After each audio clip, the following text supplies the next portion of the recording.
Let's go, Welcome man. to the brand new edition of the Huddle House. I'm here with Ty, as always, and today we got Mr. 2-1, the Long Island Chumps himself, squeaking out another nail biter 2 weeks in a row. Last week, we don't have to talk about it. This week, though, he was on the good end of it. So he's how you doing, Marcus? Doing pretty well, pretty well. My mental health isn't too great. I mean, every single week I just go through the ringer on Mondays. So it ruins my Monday because I'm nervous all day. And then Tuesday, either I'm really happy or I'm just crushed all day. So last couple weeks has not been good for me productivity wise at the beginning of the week. Yeah. Yeah, no, you've been in some nail biters. It's just like it always comes down to Monday. It's like I love having a week where it's like pretty much decided on Sunday, so I can just watch Monday Night Football and enjoy it. Not have to be stressing out. So It's crazy how much this stuff affects my mood, not just fantasy, just football in general. Like I found this Sunday and Monday for that matter, I was so much more jovial and like I was more willing to talk to people than I have been like the past 2 weeks. And when the loss, that's really what it come down to. Man, it's scary almost a little bit, but yeah, it is what it is. We're here. Yeah. for sure. Well, we wanted to do something a little different this week, just because the last 2 weeks have just been straight up recaps. Well, this will obviously include, conversation about what happened this week, and but we're really more going for the season as a whole so far through 3 weeks. We're almost a fifth of the way through the season. We're kind of wanting to go over each team and who sort of like their biggest surprise has been. Someone that's kind of caught us off guard is like, wow, they're doing better than expected, and then also vice versa, someone who's been the biggest like disappointment. And we're just going to kind of bounce our thoughts off each other. Some teams have a lot of surprises, some have a lot of disappointments. We're just going to go team by team and kind of talk about that a little bit. Why don't we start at the bottom of the league rankings and work our way to the top? That works. Are we going to start with the matchups? I thought we were just doing surprises and disappointments. Well, we're gonna touch on the matchups and yeah, then we jump can to that, touch right? on like what happened, sort of. Yeah, let's do that. Starting at the bottom of the league, we're starting with some guys that have been losing their games. So we're gonna start with old Chris Traigner, and yeah, he's had a tough go of it so far. It hasn't just been losing; it's been putting up less than 80 points every time, and just kind of having these really poor showings. That was a really tough game this week. Yeah. Did pull out a win though. A 30-point win. It sounds pretty dominant until you see the final 97-64. Yeah. And then it just kind of turns into like, kind of like a pity party. But a win is a win. That's a nice performance for him. Do you think that's his team's ceiling, a game like that? Demetrius? Yeah. Yeah. I think 100 points. 100 points. Well, maybe not his like absolute ceiling, but if he's cracking 100 points in a given week, which I know he barely missed, he's feeling good about that. Yeah. Because like he doesn't like you're looking at this roster and you're like, well, who's expected to put up points? And you're like, come on, Curtis Samuel. Like it's not really too much. Like Noah Brown's going to be losing some catches there with Gallup. Like it's just not Jimmy G. Not a lot going on. Jimmy G plays chess, not checkers. He'll take a step out of the zone to avoid the pick six. I mean, that's some IQ. Only got points for that. Yeah. Well, something I wanted to just talk about with Chris's team. It's just really difficult for you, and I'm on the other end of this. Is a quarterback is supposed to be like a really good safety blanket for you, and when your quarterback is Russell Wilson this year, you're not getting anything out of the quarterback spot. I mean, he's quarterback 24, man. Like he's just like he's not consistently getting him anything. And when you don't have like a loaded roster outside of that, I mean, how are you supposed to even get to like 80 points? Like you just can't. And that's just been frustrating. But like Kyle Pitts turned it around this week, another 8 targets, 87 yards, and Drake London's a stud. So I do like, Chris has picks, Chris has young players, so he knew this was going to happen. So yeah, I mean, well, I think if we're going off kind of like one surprise, one disappointment each, which I think is the ultimate goal, but we don't have to do it that way. My surprise for him was definitely Drake London, and it's not a surprise that Drake London's good. I think we all knew he was a good player, a good prospect. I think the surprise is that he's doing this good this fast. I think we're seeing that more in recent years with these wide receiver rookies, is that they're just producing instantly. I mean, last year, Jamar Chase did what he did super fast. The year before, Justin Jefferson was doing what he did super fast. It's like these guys aren't taking quite as long to adapt to the NFL game. And so it is, a common trend now that these rookies are popping off so quick. But I think with him, it's been just doing this well, being a double-digit scorer every week immediately has got to be really encouraging for just his talent level and who he's going to blossom into. So Drake London has definitely been the surprise.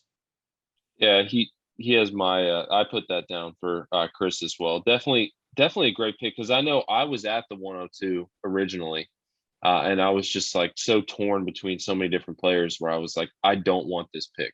You know what I mean?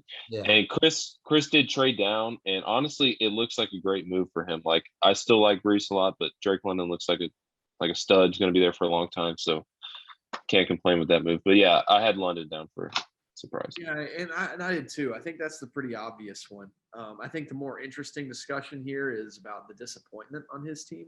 There's been a lot. Russell Wilson's obviously like the key, what seems like the most obvious one. And I think that's true. But I think that I chose somebody else, and I think I did mostly because I see light at the end of the tunnel for Russ, and that I think that's just a little robotic and clunky trying to get everything to gel in this new situation. But I chose Darnell Mooney for the biggest disappointment on his team because I don't see nearly as much light at the end of the tunnel for that problem. They have a lot of issues completing passes and attempting passes, really. And I did not see that coming after last season when he was a target hog, a really good receiver.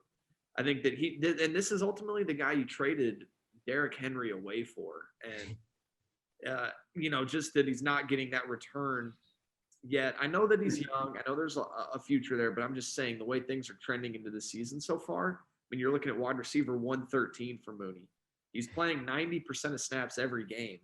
And I mean, you can count how many fantasy points he's had on one hand. Like, yeah, I mean, that's my disappointment for his team. I had the same, but I was torn between him and Pitts. I do see the light at the end of the tunnel, like you said. So I had Mooney because of that reason, but you can't help but be really disappointed with Kyle Pitts putting up less than 3 points back-to-back weeks. I mean, he is supposed to be one of the most valuable dynasty assets, and you're expecting him to come out here and perform. And especially when London's performing, good thing he's on his roster. But when London's performing and Pitts is not, you're just like, man, like, what's it going to take for Kyle Pitts to get involved in this? Because I know the beginning of last year was the same kind of thing. Like, he got a ton of yards towards the end of the season, but then he wasn't finding the end zone. So we just never have seen it come together like we know it can. So that has to be frustrating to watch week in, week out. Yeah. Pitts is getting the looks for the most part, but whenever you have a head coach come out and say, like, we're using them as a decoy to get Cordero Hodge looks, like I think I mentioned that last week. Like, there's never a good sign. It's like you drafted this guy number 4 overall, and you're not using him in the position he needs to be being used. I mean, that kind of, corrected a little bit this week with 8 targets and finally got a decent week. But even though Pitts has been a little disappointing, it's definitely been Darnell Mooney for me too. That's who I picked. Let's go into Demetrius. What do you think is his biggest surprise? Demetrius. So for Demetrius, I put Curtis Samuel. I mean, a lot of that is, a personal reason that Curtis Samuel went, had a really great week against me week 1 and was part of the reason that was as close as it was, is Curtis Samuel balled out when I thought it might just be a fluky thing, but no, he's done it weeks 2 and 3. Like, he's been one of the main target hogs in Washington.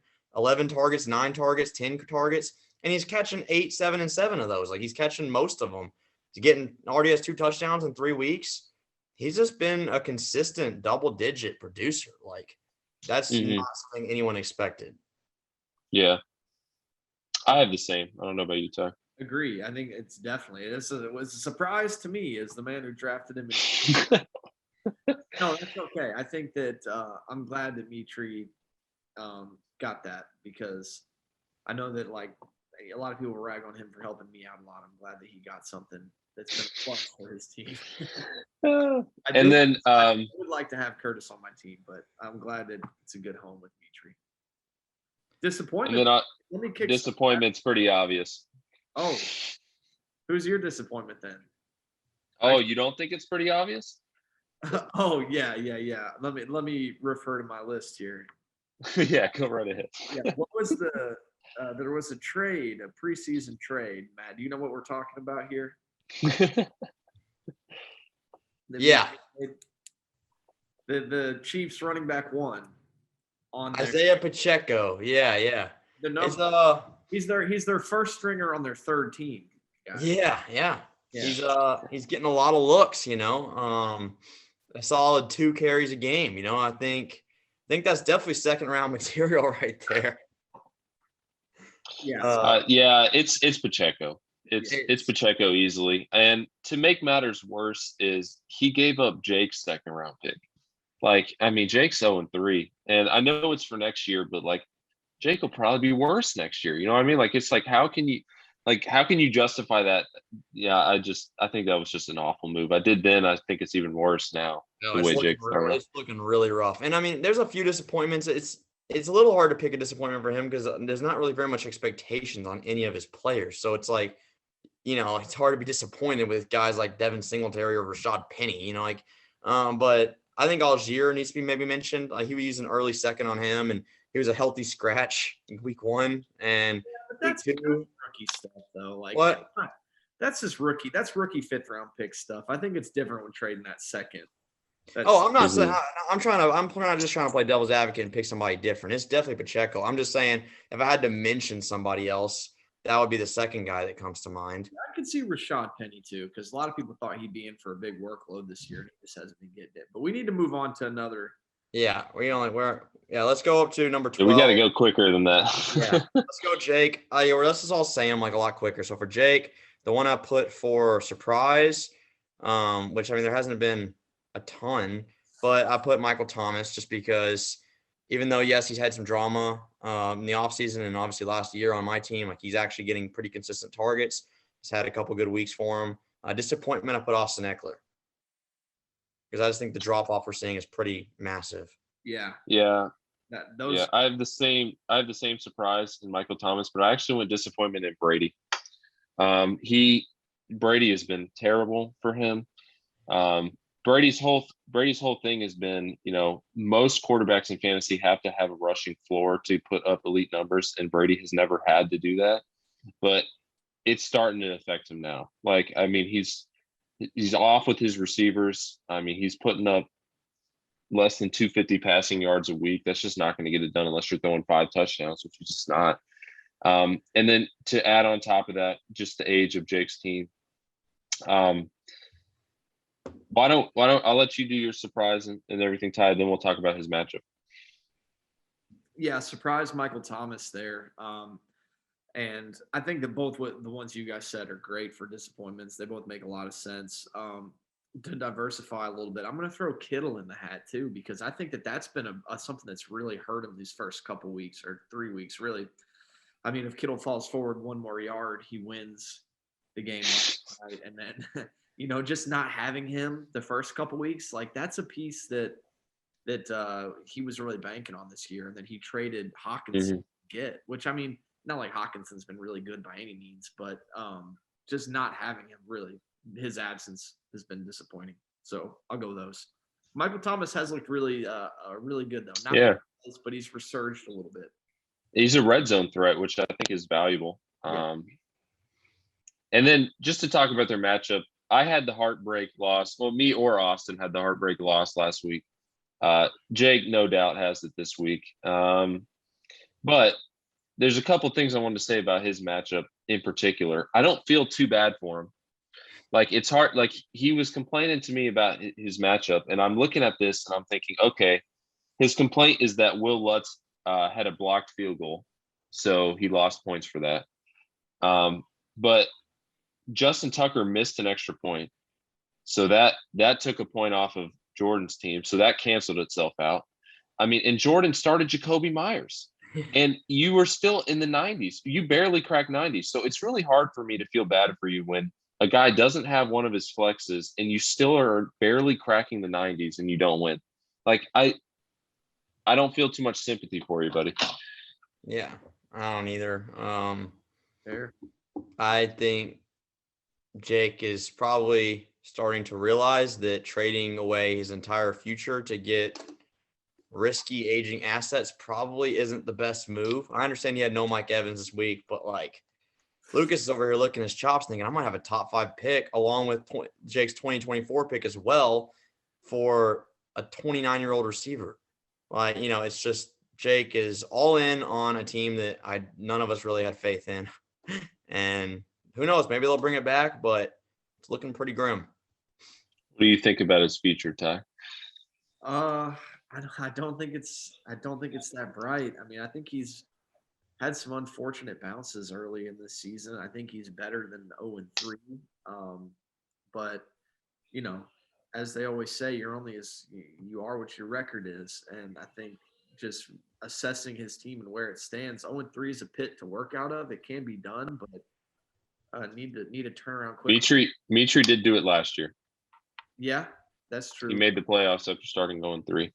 Yeah, the discouraging thing is just no picks. Yeah. There's no, and then you add on, there's nowhere to turn. Yeah. And then you add on top of that, Brady is struggling and likely to retire. It's tough to look at. So then we didn't talk about the surprises for Jordan's team. Matt, what you got? I mentioned he's unbeaten. Yeah, I mean, there's been a lot. So I'm going with running backs here. For surprise, it's just that Cordero Patterson is still Cordero Patterson of last year. I think we all expected that to be like a one-year fluke. Like they're gonna move off him. He's gonna start showing regression. No, he's a complete outlier in all sort of fantasy statistics. That he's a 30-year-old running back or in his 30s that's still better now than he was in his younger years. It makes no sense to me. It's totally an outlier on all sort of fantasy data. It makes no sense, but props to Cordero. He's still doing it. And so that's been a huge asset for Jordan. And the disappointment is Alvin Kamara for me. Easily. I mean, top, it's a first-round draft pick. He's put up 6 points both weeks he's played. Week 2, he obviously missed. But Jameis is not throwing him the ball. And that was where all of Alvin Kamara's upside really came from most weeks, is that same thing that made CMC good, same thing that made Austin Eckler good, is they were getting crazy passing volume. He's not getting that anymore. And they're not a good offense that's functioning well at all. And so they're not getting very many red zone opportunities. When they do, they just seem to like to go to Michael Thomas for it, or Jarvis Landry or something like that in the passing game. So he's not getting the touchdown upside and he's not getting the passing volume. He's looking just kind of like another guy out there. Yeah, Kamara. Ooh, I didn't even realize he'd been doing that poorly. Yeah, that definitely seems like a top source of disappointment. I went with Jerry Jeudy just because I feel like he had so much hype this offseason and a lot of people believing in him. And maybe it's a product of Russ being, rusty and that offense sucking. But I feel like everybody thought he was poised for a breakout. And he did have the nice long touchdown catch in week 1. But since then, he's just very up and down. Seems hard to rely on and be a consistent threat in that wide receiver 1 spot. So I'm calling that a disappointment because I would have thought that'd be a piece that I could have long-term in the future. And I'm not feeling very confident in that through 3 weeks if I'm him. Yeah, I mean, Cordero is obviously mine for him. Just, he has 2 high pedigree running backs with Aaron Jones and Kamara, and then he's just got Cordero. He might be the best one out of all of them just sitting in his flex. So that's just comforting, having like your third running back be that good. And then, it's easily Kamara. I will say the volume, I mean, he had 7 targets last week. So it's not like he's not getting any volume. I know they're Jameis dump offs as opposed to Drew Brees. Hopefully he'll turn around. I don't think that offense isn't, too far gone because they have fantasy producers in other spots. So Kamara should be able to turn it around. All right. So let's move on to another player. I say we go with Carter and Carter's matchup with Austin. So I'll go Carter's team first. Okay. Sticking with the Saints trend, I'm saying Chris Olave. It's another rookie, but my gosh, Chris Olave looks unbelievable. I saw a stat that he has like 200 more air yards at the receiver than the number 2 guy this year. Like he's getting open downfield. Now Jameis only hits him on some of those.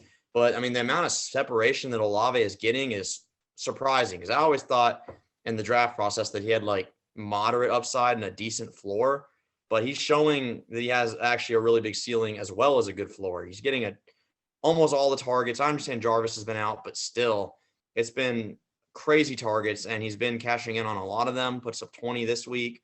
Olave looks like a consistent fantasy starter for years to come. And then for the disappointment, I was going to say just the Rams backfield. Not specifying Akers or Henderson. I think it's just both of them. I think it's just the fact that, they can't make up their mind on which one they like more. It's pretty much a 50-50. It makes it to where neither of them are super efficient. And I think that's kind of killing him because he doesn't know which one to start. Yeah, I went with the same exact thing for disappointment. I said Rams backfield entirely because he invested a lot to get Akers, and he also traded for Henderson. So he kind of went all in on that, and it feels like it's gonna kind of just be a push and pull battle to know which one to start. And if you start both of them, you're kind of kneecapping yourself. So I said that for disappointment. For surprise, I said Saquon, man. I think a lot of people kind of wrote him off and weren't expecting much. He dealt his trade to get Saquon with Lucas was Damian Harris, Rashad Bateman, a 2022 second and a 2022 first for Saquon and a 2022 first. I think, looking back, people might have been like, wow, he spent a lot. I feel like it might have been a good move now. Like, he got the number 1 overall running back through 3 weeks on your team who looks like his old self. Encouraging. Yeah. So I'm saying that's my surprise because I didn't know Saquon could still have it like that. I think a lot of us had moved on from that, but he clearly still does. Yeah, I like Olave so far for a surprise, but how can you not give it to the guy who's the RB1 in fantasy right now? That trade that he had with Lucas was fantastic because you look at he also had a first round pick thrown in there too. I don't know. I believe that pick was eventually traded to me, and I ended up taking Jahan Dotson there. But regardless, he traded back a couple spots. And I don't remember who he picked. I don't know if you guys. I think it was Isaiah Spiller. Yeah. So jury's still out on Spiller, but I like that trade a lot. You're talking about the first that he gave to Lucas was Brandon's. That's not super exciting. And then the second he gave was James's, who James had a good year. So you're talking lower end picks and Damian Harris and Rashad Bateman for Saquon. Saquon's still only 25. And then looks like he was never injured. It's crazy. Yeah, disappointments. I have the same exact thing you guys have down right in here. I put Rams running backs. It's an impossible situation, and you're right, Ty. If he starts both of them, you're not happy with that. No. Yeah. So it's kind of like a situation where you were in last year with Jamal Williams and Swift, where you're like, I could start both of them, but I don't really want to start. Situation I'm in now, brother. Yeah. Well, Swift probably won't play this week, but yeah. We're in agreement there. Yeah, definitely the disappointment. I think that's an obvious one. So let's go over to Austin, who we played against. Beat him in a close one, but I'll go with surprise. Just similar to what I said with Cordero. Just I think another person that no one really believed would be able to replicate what he did last year is Amon-Ra St. Brown, and he's proving that he is capable and more than ready to just do it all over again. He's looking like that. Like that guy from the small, that wasn't super prominent, later round pick, kind of like how a lot of stud receivers are. I don't think Devontae Adams was taken super high in the draft, back when he was drafted. It's like one of those later round finds that just ends up just being an absolute stud. And it looks like he's here to stay. And so I think that's been a surprise that he looks like he's a wide receiver 1, for just the near future. That's been a complete target hog in Detroit, which has been a surprisingly solid passing offense. I do think once Jameson Williams comes around, it'll decrease slightly, but I don't think there's any reason to believe Amon-Ra becomes less relevant. I still think he's a top guy, and I think that's been huge for him. On the disappointment side of things, I'm going to go Najee Harris. Not that Najee's been bad. He's been fine, but his dump offs that he was getting from Ben are much more limited under Mitch Trubisky. They haven't been in the red zone very much. There hasn't been that upside at the rushing in the end zone, and the offensive line looks as horrible as ever. So he's not getting the yards per carry. So there's just not really a whole lot of major silver linings for what we're seeing from Najee right now. Yeah. Not to spend too much time on it. I have the same with Amon-Ra St. Brown, but disappointment, I have Elijah Moore. It's got to be difficult watching how he just went berserk last year. And Garrett Wilson seems to have just destroyed his value. So hopefully that turns around. I think it will a little bit. There will be some sort of correction there because Corey Davis, who I just recently traded for, is not going to be super involved as he has been the first 2 weeks going forward. So hopefully that changes for him. Yeah, I think I actually had the same as you, Marcus. I went with Amon-Ra obviously is a surprise. He looks great. And then Elijah Moore for the same reasons. I would like to throw honorable mention to his biggest disappointment is the Titans defense. Obviously they cost him last week. Probably could say they cost him this week because they sucked enough to only give him 1 point. He lost by, whatever it was. So I think Titans defense deserves an honorable mention there. Just a side note for him, Austin deserves Amon-Ra St. Brown for what he's had to do with Ridley. So Really he's even on his team. It's crazy. Yeah, that was his second round pick, man. Yeah. So like that was huge for him, having that Amon-Ra St. Brown hit. So all right, Matt, which one? We'll go over Caleb's matchup with who did Caleb just play? Oh, Lucas. Lucas. Yeah. The Weiland brothers. So for Caleb, I mean, there hasn't been any like glaring surprises. I went with CEH just because CEH's problem his first several years has just been that he never gets in the end zone. They can be on the 1 yard line and run him 3 times and he's going to find a way to not get in. He's just never been having any sort of touchdown upside, but I think he has like 4 touchdowns this year. Now, I don't think he's been like unbelievable from like a yards per carry standpoint or anything like that, but he's shown that he's at least a pretty decent start, which I don't think anyone really believed in him at this point. So it's strange because that's my surprise too. He's the running back 4 right now. He has 3 touchdowns scored, but his snap percentages are weird, man. Like he's getting 40% of the snaps, and he hasn't had more than 8 rushing attempts in a game. And he's had the most targets he's had is 5. So he's just being very efficient with the touches he gets. I don't know if it stands the whole season. It seems hard to sustain, but you got to be surprised with that through 3 weeks because those 3 weeks are more than he gave you like all of last season. So that's my surprise. Yeah, it's definitely weird that he's able to put up that much because Jerick McKinnon, I think I saw some stat that he's out touching him this year or like out snapping him, like something like that. Where they're using McKinnon almost as much as they're using CEH, but yet CEH is vastly putting up better numbers, which should tell you use CEH more, but we'll see what they do. Yeah. And then go ahead. Disappointment. I put Ken Walker, and I know that's a little early to say, and it's not like I'm giving up on Ken Walker, but it just has to be a little discouraging because the guys that he was also looking at in that range was Drake London and like Garrett Wilson and guys like that. And those guys have looked phenomenal. And just the lack of touches that Ken Walker's had in the backfield, like he was only taken a couple spots after Breece Hall. So he was a pretty early 2nd round pick. And Breece is getting a lot of work. And I mean, Ken Walker was on the field against Atlanta for 13% of the snaps. Like that is just so disappointing. Like, he's got the talent to turn it around, but so far that's just got to be frustrating. Yeah. I'm debating between 2 different spots here, but I think I'm going to go with Christian Watson as a disappointment if I'm him, because I know that that's somebody you take because you're like, he could come in and be the number 1 receiver on the Packers. And that's a valuable spot to have. And then, he doesn't play in the preseason. Then he drops the walk-in touchdown. And he seems like he's lost all trust in Rodgers. Now he's hurt. Romeo Dobbs has a really good – looks like he might have taken, a leap. Lazard is ingrained as an outside guy. So it just kind of seems like that upside of being the number 1 receiver is not there anymore. And I know it wasn't like it was a crazy high investment, but I'm going to say him as disappointment because I think that's a unique spin on it. All right, we got to blow. He was still a 1st round pick, but just go with Lucas's. I'm going to say Garrett Wilson.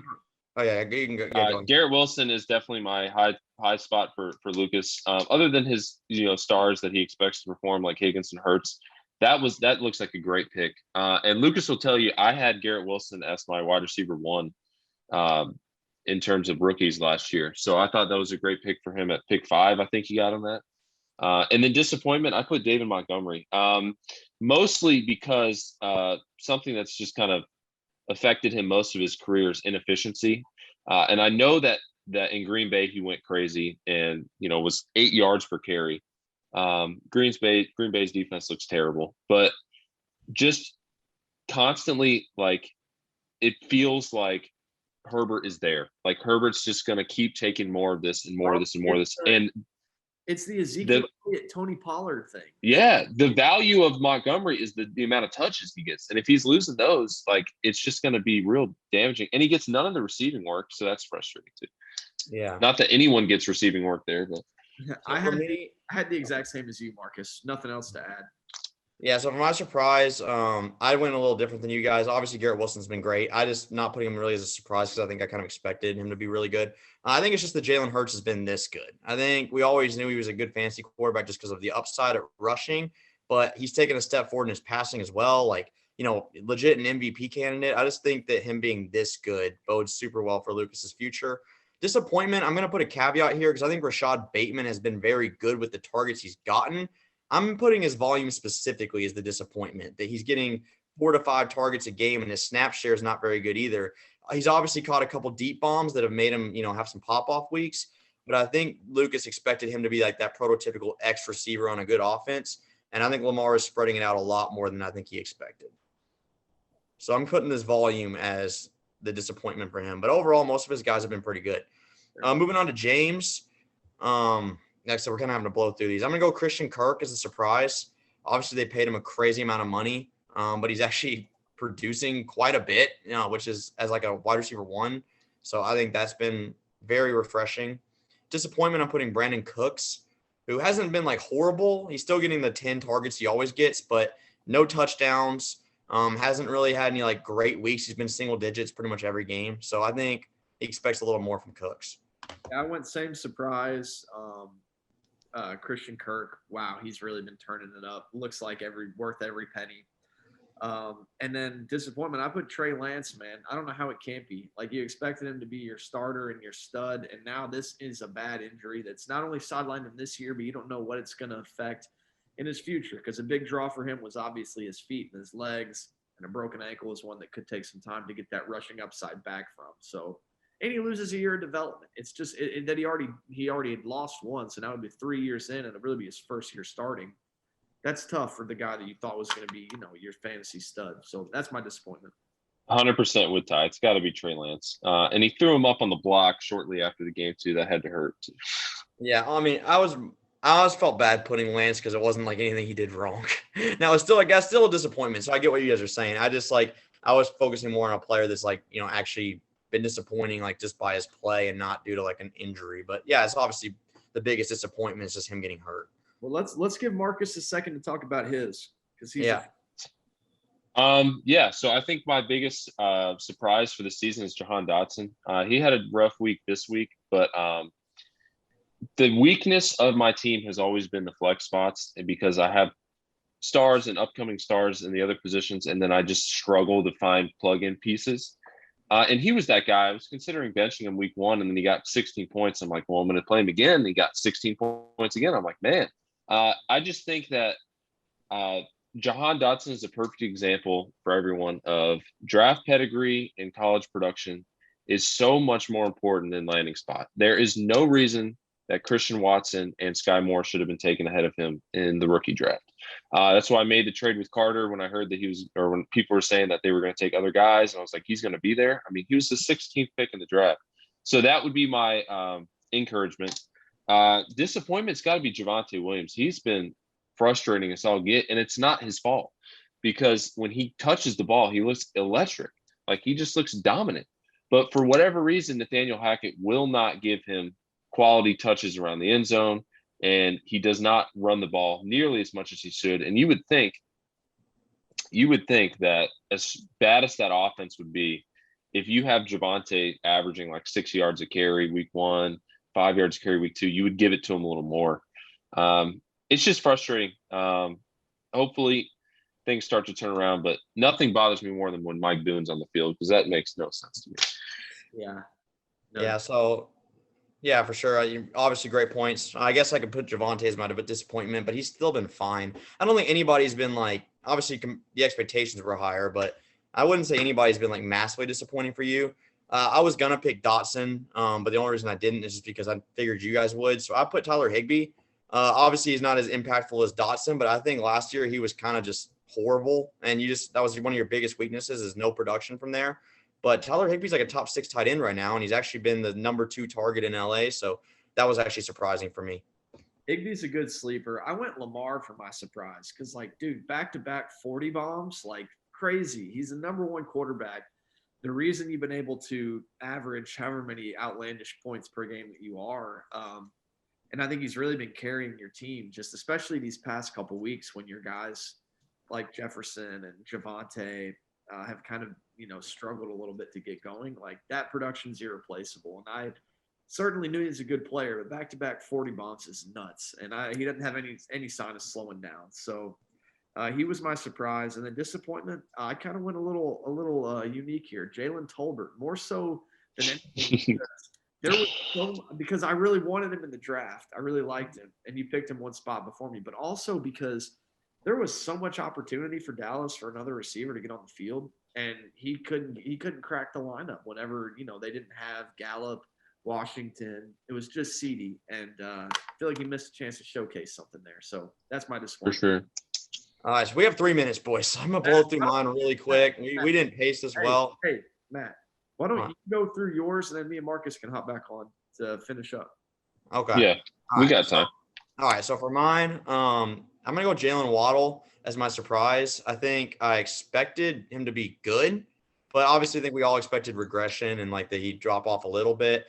Miami's been cooking, and it feels like a 1A and 1A minus type situation with him and Hill. It doesn't seem like they're taking away from each other too much because there's just no other targets there. Like it's just them two. So like he's still getting the volume. He's still getting the big plays. He's getting more big plays now than he did last year. He's actually had some bombs, So like Waddle's been unbelievable for me. My disappointment feels like it's pretty much the rest of my team. Like I know I'm 3-0, but because these guys have done okay, but everyone's kind of underperformed what I thought they would. But the one I'm going to pick and highlight is Dalvin Cook. I know we did get in the end zone, thankfully, this week, but, he's just barely touched the ball week 2. I know that was very game script dependent, but then week 1, he wasn't crazy efficient either. He's been kind of single digits for me for the most part. Finally looked okay this week, but I kind of expected a little bit more from him so far. Yeah, so real quick, I'll just say I put my surprise as Tua for you. Mainly just because the way your roster's set up, because Stafford is getting pretty old. And also like you go from one stack of Stafford and Cup to the second stack of Waddle and Tua, and that's just huge for you to have that young quarterback. Now, I don't know if Tua can sustain what he's doing right now, but I have Tua just to be a little different. And then I put CD. I know CD had a good game last night, but he dropped like that wide open shot that was like a 50-yard pass. I know you had to be furious about that one. But then the rest of the season, just in general, I mean, getting the targets, and I know they're not like high quality targets, but frustrating nonetheless, knowing the talent he is. Go ahead, Ty. Yeah, I had Waddle as my surprise, just that he could sustain that with Tyreek. And I had this one as Stafford, man, because he's been rough this year. Yeah, he sucked. He's been low scoring, not very productive, and I don't know, just didn't carry over from last year. So that's for me. Yeah, for sure. I agree. I've had a lot of disappointment. Stafford, Cook, Henry finally did good this week, but for the most part, he looked horrible the first 2 weeks. Schultz has, put up 0.8 week 2, didn't play this week. I mean, everyone's been bad. You're still 3-0 though, so don't try and complain too much to it. I know. I'm just saying. I've been kind of winning some squeakers where I haven't put up high numbers. So I mean, it's like it's wins, but I'm looking for a little more. But I got to hop off here. You guys can take out Jeremy's and Ty's. See you guys. Alrighty, so we're back here. Matt had to dip out. He's got a movie night with the boys. And it's me and Marcus carrying the rest of the way. So let's talk about, because we started on Matt and Jeremy's matchup. We did Matt's half. Let's talk about Jeremy's team. Where would you like to begin with that, Marcus? Yeah, let's just talk about, his biggest surprise and his biggest disappointment. So for Jeremy, I think biggest surprise has to be AJ Brown. AJ Brown was definitely frustrating for him last year. And you knew the talent was there. But you never got fully put together for long, consistent stretches. And so everyone was like, okay, what's going to happen with AJ Brown going to this new offense? Jalen Hurts isn't that great of a pocket passer. Like, what's going to happen? And he's been fantastic, man. Like, looks sharp as ever. And Jalen Hurts' progression as a quarterback is definitely showing that he can support multiple wide receivers. And I think that is a lot more than you could say for Ryan Tannehill right now. So I think that's just been an awesome move for Jeremy. And then disappointments, I'll just throw out Leonard Fournette. Just because, he had a good rushing week one.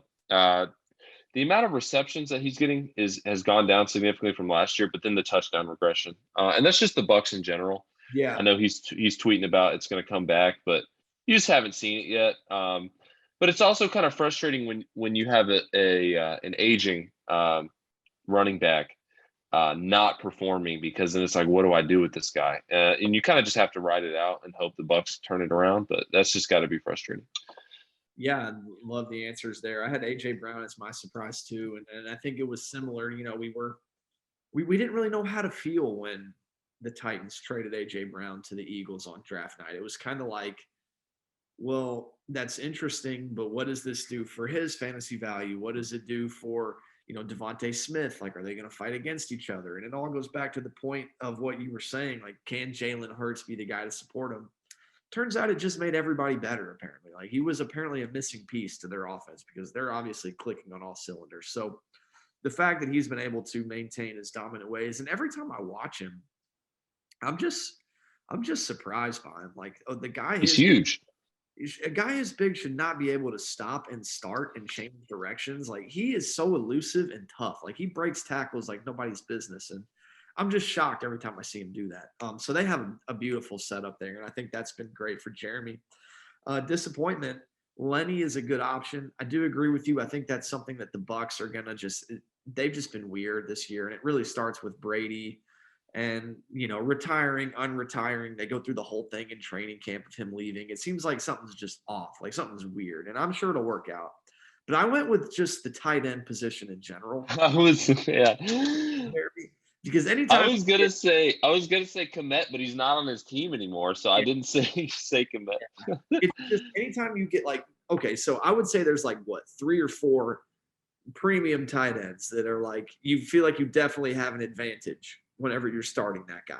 I don't know. If you consider Pitts, then you think about it as Kelsey, Andrews, and who else is Waller. Waller's kind of up there. Kittle, maybe. I mean, so it's probably 5 guys. Anybody other than those, it's kind of just you're fighting over targets and who can get them. But to Goose, to be picking from a slim bucket already and to draw someone that gets no points in 2 weeks, that's unbelievably bad luck. And somebody that was really getting hyped up a lot in the preseason, the fantasy callers were all about Cole Kmet. So, he's still searching for answers. Irv Smith seems like he's going to be a solid option. He dropped that deep pass the other week. Just a lot of target competition there. And then who else is the other guy? Oh, Tyler Conklin, who's had a lot of receptions. He's been good. Everything changes when Zach Wilson comes back in. Expectations are kind of set with that offense as to what things are going to look like. So I don't know if that can be counted on. So that's just kind of an odd spot. And I know Jeremy's having to work through that, but I would say that'd be disappointing to me because it seems like it's going to be this way for the whole season. I don't think one of those guys is going to emerge as a stud that's a must start. I feel like it's going to be a constant kind of juggle. Right. And just the only other thing I'll say about the AJ Brown is because the thing I've been thinking about is with the Eagles offense having as many weapons as they have, that benefits the overall fantasy production. The conventional thinking is oh, well, if AJ Brown comes into the offense, he's going to take points away from Devontae Smith. But what it really takes away is attention, which means you might have less targets, but you're going to get more quality targets and you're not going to be double teamed. AJ Brown, he was putting up numbers in Tennessee, but I think AJ Brown could legitimately be a top 3 wide receiver this year. He's that good of a talent. He's going to be the red zone guy, and they can't double him.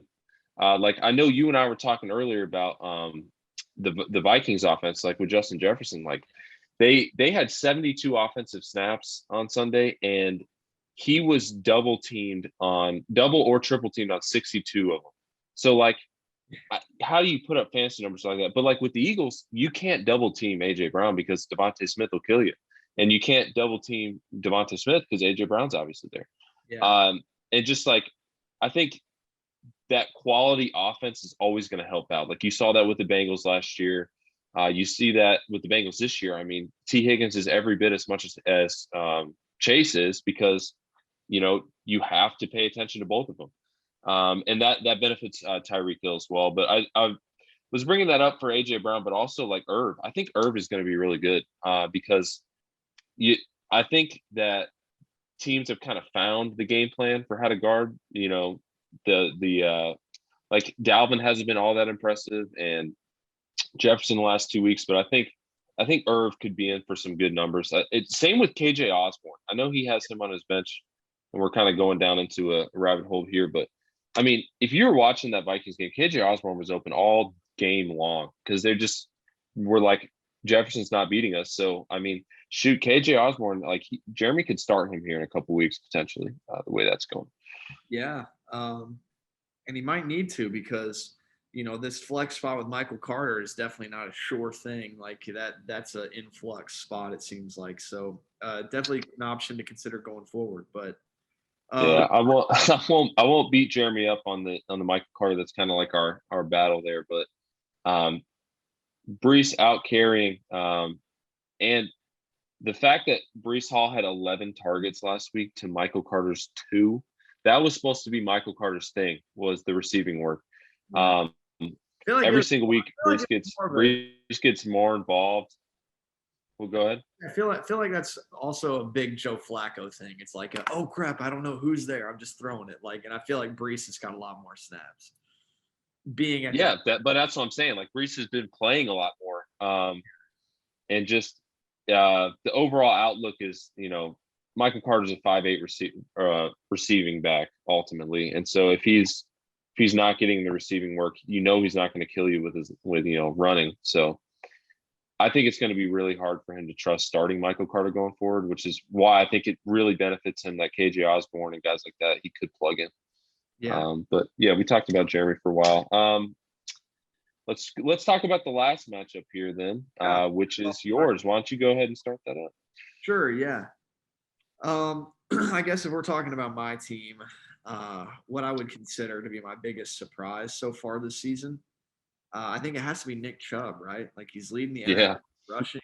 He's just efficiency king. Like I know he's not the best fantasy back, but it's very nice to watch a game and just know that, and have a fantasy player know every time the ball touches his hand, something good is happening. Like you're getting points. There's not a risk of him dropping. There's not a risk of him losing too many yards. And you have a pretty good idea when he's in the game, he's getting the ball. Like it's almost been a comfort having Nick Chubb so far this season. I mean, he's been fantastic, and he's doing it all on a fairly limited snap share. I mean, he still splits that backfield about 50-50 with Kareem Hunt. So the fact that he's able to just be so efficient, and not only that, but maybe keep some tread off the tires by not getting a crazy workload every week, like it's encouraging. And it's just kind of a nice floor to have in the lineup so far, just knowing that it's like, I don't know what's going to happen this week, but I know it's going to be pretty solid.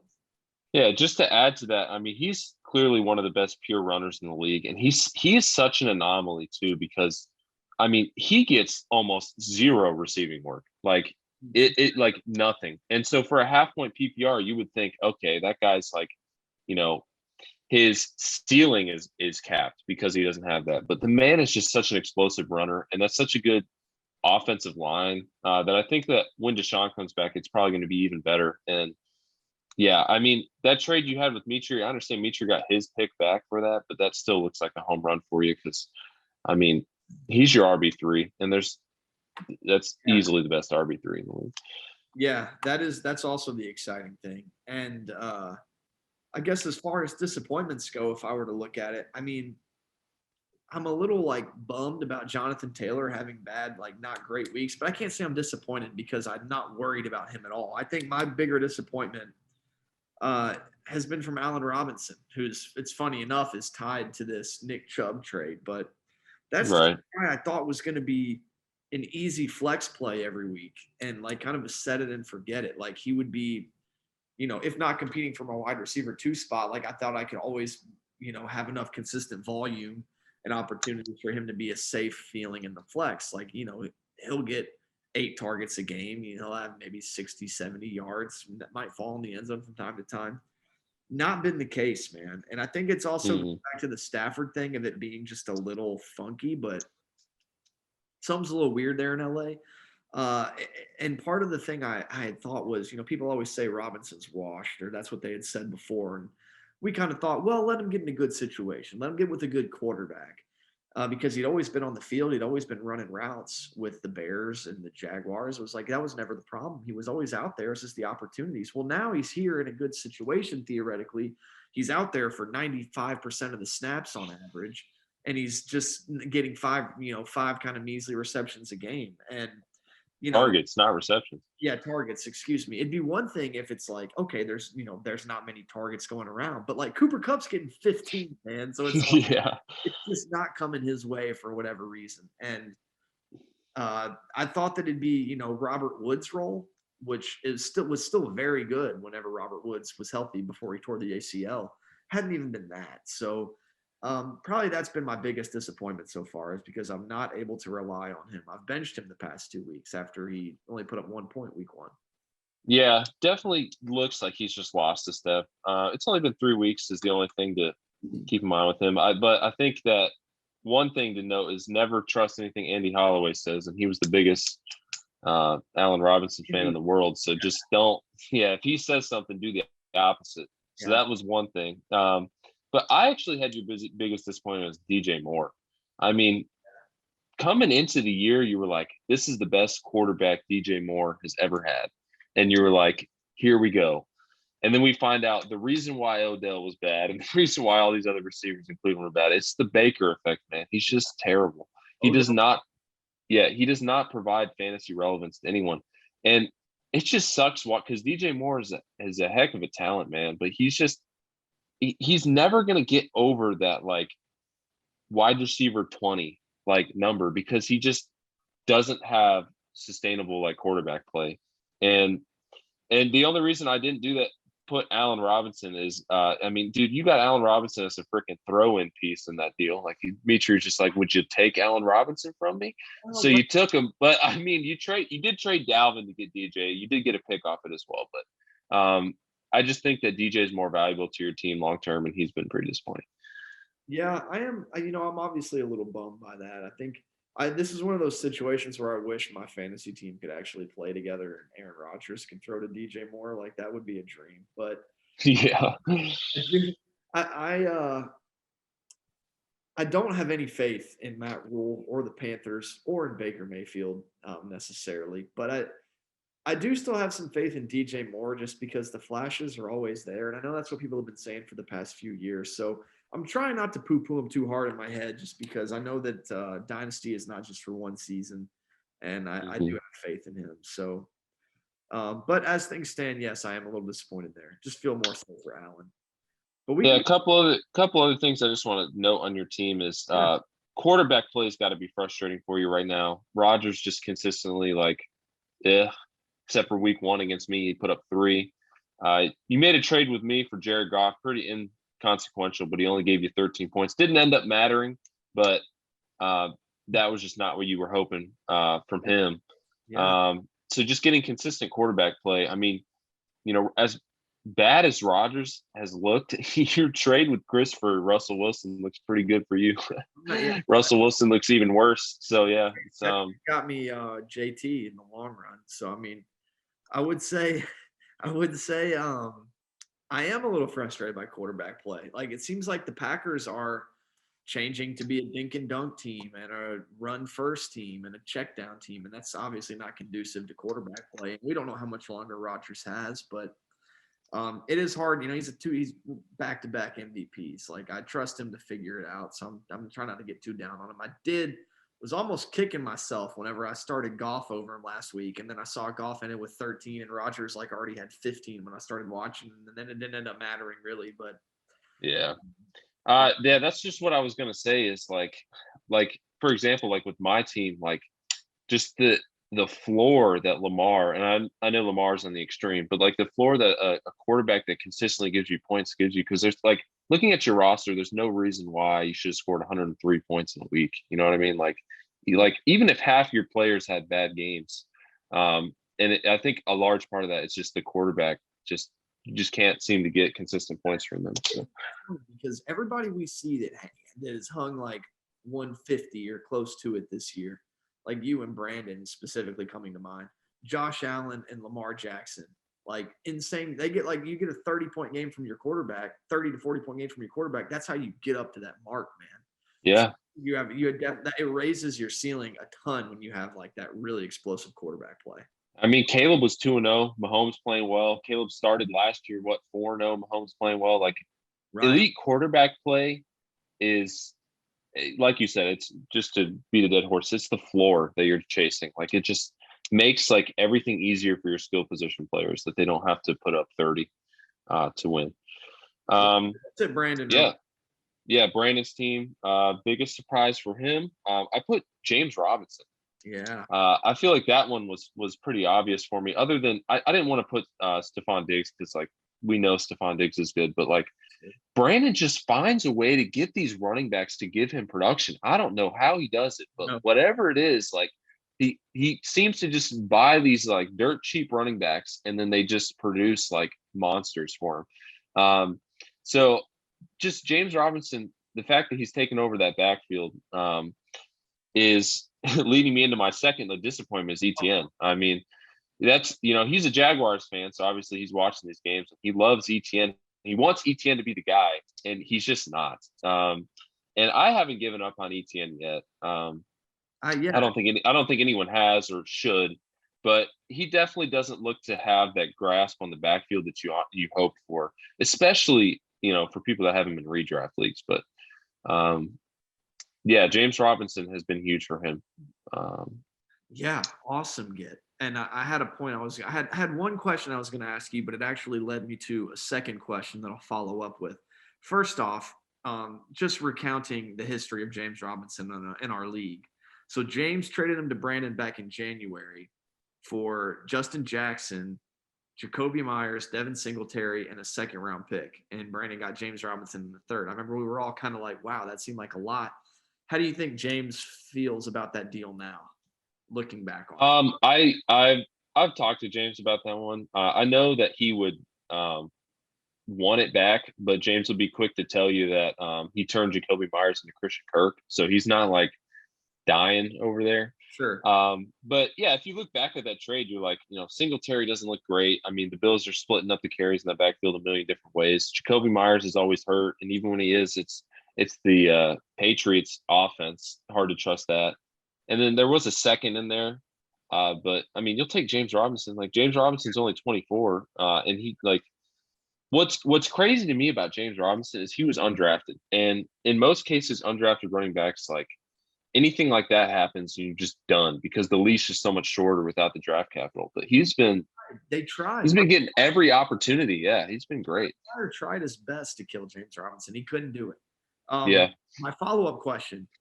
Okay, so that was the first or the second time Robinson was traded.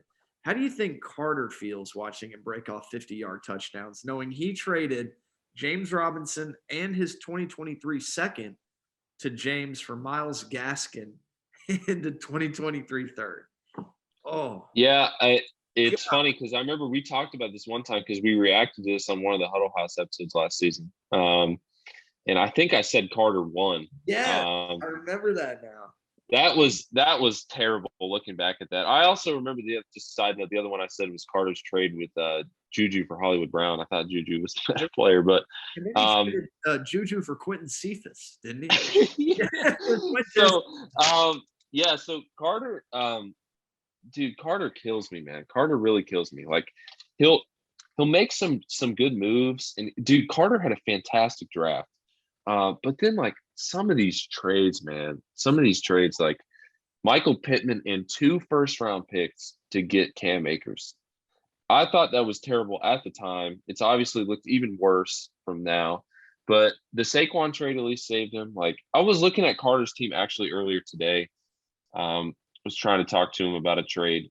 But Carter didn't have a win until this week. But looking at his team, like it's not terrible. Like Cooper should come back and we'll have better quarterback play down the road. Chris Olave, good young talent. He's got Hawkinson, who's hopefully going to be something. Tyler Lockett's still a good player. Saquon's the number 1 running back, fantasy. Deshaun comes back. Like he has pieces. I don't know what you thought about the Cole Kmet trade. I thought that was terrible, especially when you consider he picked Trey McBride in the middle of the 2nd round last year. And he already, he traded Kittle for Hawkinson. So I'm like, you really need a 3rd tight end like that?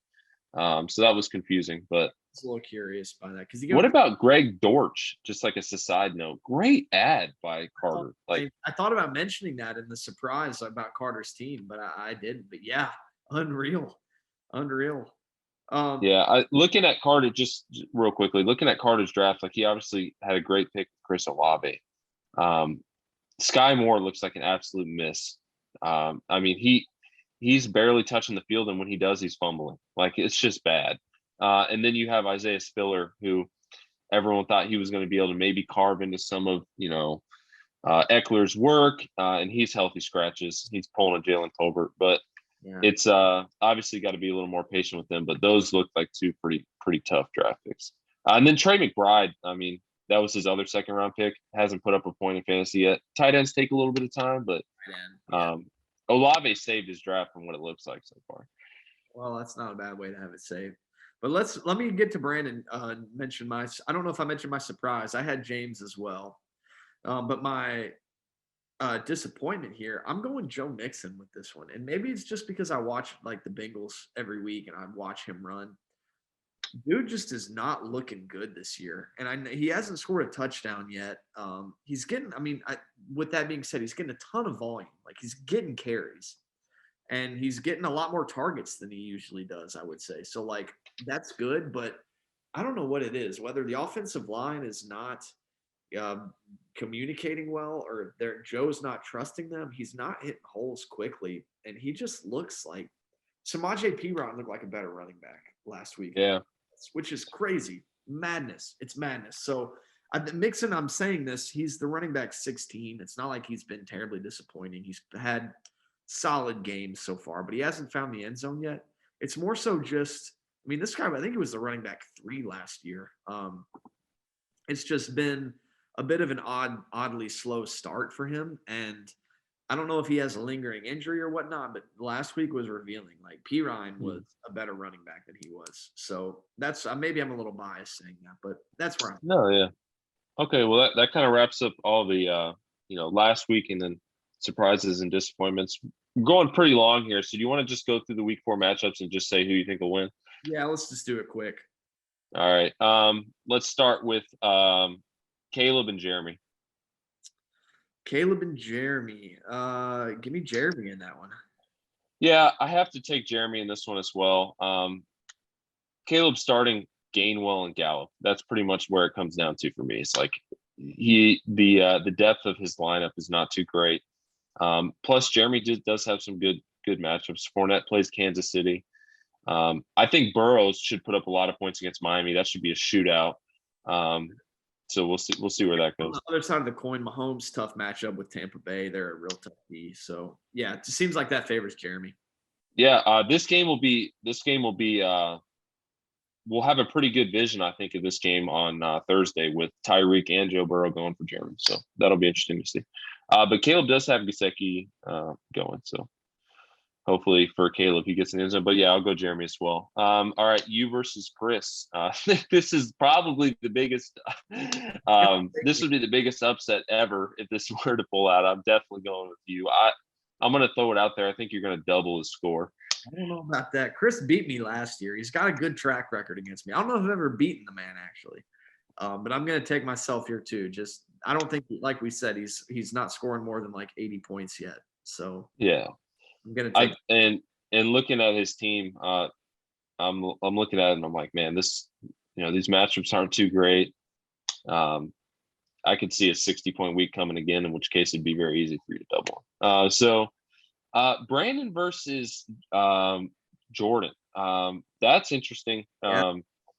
Jordan is 3-0, but I just can't pick Jordan to beat Brandon, especially if Jordan is got his head in the sand as much as he did last week and starts Jacoby Myers again. So we'll see. I don't know, man. I'm looking at Brandon has some gorgeous matchups like Yeah. Bills. That's going to be a shootout. He has a lot of pieces from the Bengals and Dolphins game, and then he has Michael Pittman's playing Tennessee, and they couldn't Yeah, couldn't stop anything. So I'm definitely feeling like Brandon's going to have a really good week this week. Do the Bengals have a good matchup, and do the Bills have a good matchup? They both do. Brandon has great matchups across the board. Yeah. That's pretty much all you need to know there. In there. Lucas versus Mitri. Lucas's team has been somewhat of a disappointment so far. I think he would definitely agree with that. I'll still definitely take Lucas in this matchup. I don't think I'm going to be picking Mitri probably to win any week the rest of the year, even though I know he will win. I'm not betting on it.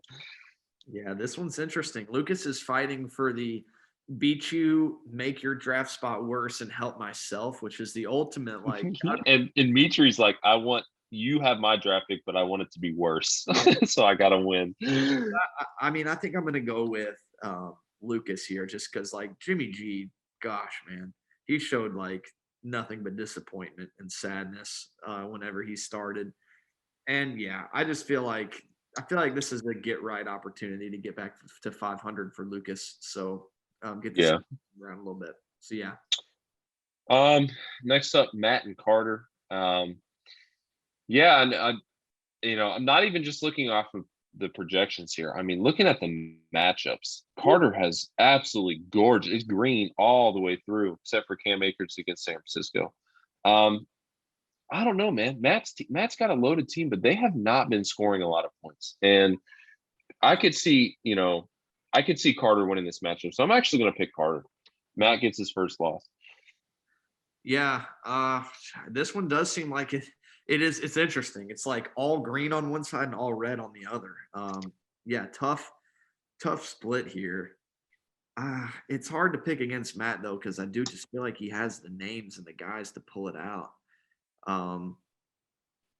So I think I'm just gonna stick with Matt and seeing him advance another week and go to 4-0. But Carter, I feel like it's gonna be a close one. I feel like this might be the closest game Matt's had. Okay. James and Jake. This is probably the highlighted matchup of the week. Jake needs a win as badly as it could possibly be. Yeah. He needs it so bad. And James just lost, so he's antsy to get a win. I know what it felt like last week. Yeah, like I said earlier, I don't feel too bad for Jake losing to Jordan, putting up 90 points, and Jordan didn't have one of his flex players. But James was the third highest scorer in the league last week, and so that's got to be frustrating. So I think James takes this pretty confidently, and I think Jake goes to 0-4, and I think it's just full onset panic mode because why wouldn't it be? You got no picks in your 0-4. Yeah. Gosh, oh, that would be tough. Dude, it's nightmare stuff. Yeah, that is nightmare stuff. I'm intrigued here because I'm noticing that Jake has a lot of late game action. So he looks to be the last person with players in this matchup. I hate that. And I have a feeling that might work in his favor here with Brady, and he'll probably get Mike Evans back this week. That's a favorable matchup versus Case. Oh yeah. So he'll have Evans. I think I like that, and then Kittle on the Monday night. I know they're playing the Rams, but Shanahan and McVay are always good games. So I think I'm going to roll with Jake here. I think he's going to get off the skid in 1-3 and savor a bit of the season, and I'm sure it would feel like a sweet win versus his brother. So I'm picking Jake.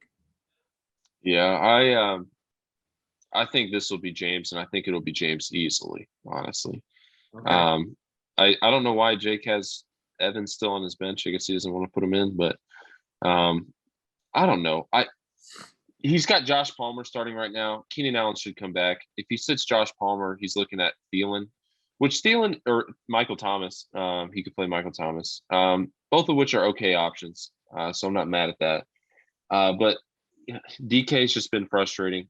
Have you heard any word about Brian Robinson? Is he supposed to be back next week? I've heard nothing. For whatever reason, I thought Brian Robinson was supposed to be back next week, but maybe I'm wrong. Regardless, Gibson has been okay. He's had double digits every game this week or every game this year. That'll be something to note. And then Eckler plays Houston, which is a nice matchup. Brady against Kansas City, that's interesting too. They're going to have to put up a lot of points to stay in Kansas City, but I'm still taking James. I just like his team a lot better. Yeah. Okay, fair enough. We'll see what happens. I'll be keeping my eye on that one for sure. Yeah, like I said, that's got to be America's game of the week right there. Like you pick one matchup a week, and it's often Jake's matchup. And then the last one is me and Austin, and I just have to go with my team. I think Lamar puts up a ton of points again against Buffalo, just because he has to. It probably won't be pretty, but he'll run a lot, and there should be some touchdowns just to keep in the game. So I like that. I have to pick myself. I'm not going to say I'm going to sit here and pick Austin. This is an interesting setup here because obviously you have Lamar. He has Mark Andrews. So it's kind of like he could steal some of Lamar's points or Lamar steals any of Mark Andrews' points. Like it's a give and take there, which is going to be big Bateman fan. Herbert still has the injury to the rib, which definitely looked like it was affecting his play. And then Amon-Ra St. Brown's kind of dinged up. We don't know. From what I heard, Amon-Ra's not going to play. So that's a big thing there. What do you think about Edmonds against Cincy? Sorry. Typically running backs have not done anything against us this season. I am a little more concerned about that though, because we lost our nose tackle, who's been like the best player on our defense and run stopper. He hurt his knee. He's going to be out for a while. So I think that there's going to be more opportunity to get us on the ground. I don't know if that's going to be through Edmonds running it. I could see us playing, we got to account for Tyreek and Waddle. So I could see us doing a lot of, coverage, cover two, and just playing back, and there being a lot of underneath stuff for Edmonds. So I could see him getting some good reception work, but I'm not sure. I mean, not anybody that I would fret about necessarily. Yeah. More so, I think, I'm just looking at it from the standpoint of Herbert being dinged up, St. Brown being dinged up. He might get Keenan Allen back this week, which would help Herbert and his team in general, which would be nice, but I don't think it'd be enough to get past you because I feel like Jefferson's got to be due for a bounce back week, and Lamar's been rolling. So I'm going to pick you here and what I think will be a close matchup, but yeah, of course, it will be. Austin really needs this one though. Yeah. So and I really could use it too. Getting to 3-1 would be huge, but yeah, I mean, we've been on here long enough. Got a nice long Huddle House episode coming out for those of us that are going to be trapped at home during Hurricane Ian. Stay safe, everyone. Stay safe. We're thinking about you. All right, man. All right. Take it easy, buddy. Good to chat with you. Talking to you, man. All right. Good luck this week. Peace out. Bye.